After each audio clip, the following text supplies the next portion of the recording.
Now it's time to start talking about the cutaneous mycoses, starting with Malassezia furfur, which causes the disease pityriasis versicolor. It's important to know both of these names, as you'll see test questions using both terms. And is it just me, or do the words Malassezia and versicolor sound kind of Italian? Well, that's why we've chosen to center our scene around Malassezia's Italian restaurant. So let's start drawing out Malassezia's Italian restaurant, and we'll give it its special sauce, its famous sauce, the Versi di Colori, which may or may not be Italian, but it sounds like versicolor, and it also sounds Italian, so it's good enough for our scene. Now, one of the patrons of this restaurant is a woman wearing a fur coat, for furfur. Get it? So we have Malassezia furfur, which causes pityriasis versicolor.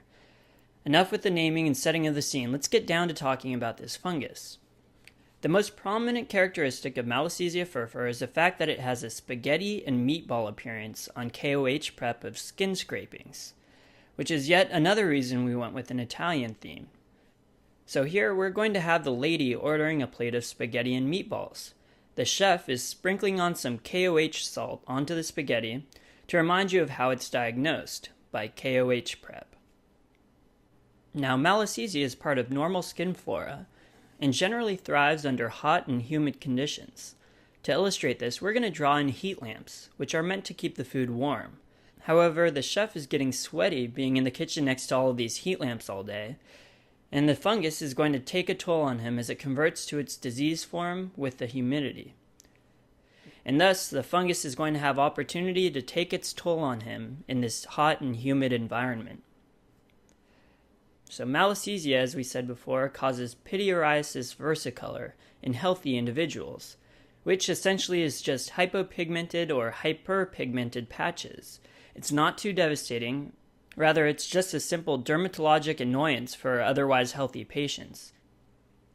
In fact, it isn't even itchy like the other cutaneous mycoses you're going to see. The patches are generally located more on the back and on the chest, especially in those who spend a lot of time in the sun. To demonstrate these patches, we're going to draw both light and dark colored patches of sauce on our chef's back and chest. So how exactly do these patches form? The mechanism of action of this fungus is through lipid degradation, which produces acid that damages melanocytes, thus causing pigmentation problems. To remind you of its lipophilic nature, we have here a broken bottle of olive oil, and olive oil clearly being a lipid.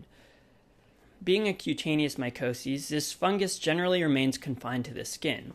It's important to know which layer of the skin the fungus stays in. It's the stratum corneum, the most superficial layer. To illustrate this point, we'll have a lasagna sitting down here on the counter. It has layers, just like our skin, and you'll notice that the top layer has bits of corn sprinkled on it, for corneum.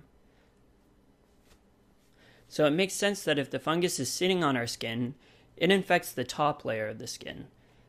But in case you have to remember the term stratum corneum, you have this corn conveniently sprinkled on the top of the lasagna. While this is mainly just a dermatologic issue in most people, it can actually be very devastating for people that are immunocompromised. We aren't going to go into many details about the systemic effects in the immunocompromised. It isn't really heavily tested.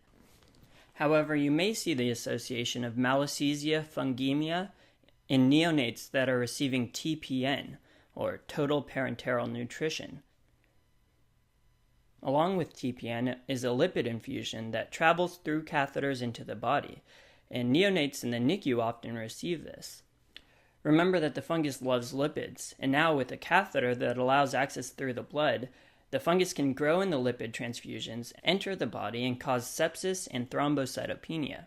It can also cause problems in adults receiving lipid transfusions as well, but symptoms are usually not as severe. To remind you of this, we're going to give the woman a baby, and the baby's going to be slurping up a piece of spaghetti, and this will symbolize a catheter-like line that enters the body. Treatment of this cutaneous mycoses is through topical selenium sulfide, more commonly known by its portmanteau of Selsun blue.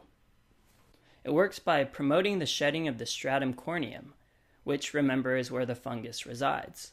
To illustrate that selenium sulfate, or Selsun blue, is the treatment for Malassezia, we're going to draw a stained glass window of a blue sun for Selsun blue. And that's it. That wraps up Malassezia furfur.